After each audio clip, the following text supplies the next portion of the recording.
আমরা অনেক মুসলমানরা জানি না আল্লাহর কাছে সবচেয়ে প্রিয় আমলগুলোর মধ্যে থেকে অন্যতম সেরা আমল হলো মানুষের সেবা করা, মানুষের উপকার করা।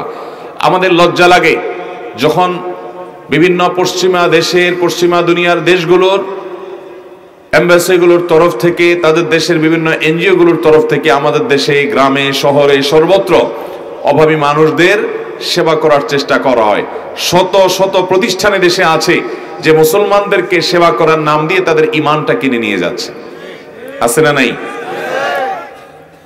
তারা বিভিন্ন জায়গায় মানুষকে লোভ দিয়ে দুর্বল ঈমানদার এবং অভাবী মানুষদেরকে টাকা পয়সা, ঘর বাড়ি করে দেওয়ার প্রলোভন দিয়ে, চাকরি বাকরির প্রলোভন দিয়ে তাদেরকে ঈমান হারা করে ফেলছে। এই সুযোগটা তারা কেন পেল? এই সুযোগ তারা এজন্য পেয়েছে যে আমরা আমাদের দায়িত্ব সঠিকভাবে পালন করছি না। আমরা মনে করি অনেকে ওয়াজ মাহফিল করলাম, ওয়াজ শুনলাম, নামাজ রোজা করলাম, আমার দায়িত্ব শেষ হয়ে গেছে। না ভাই,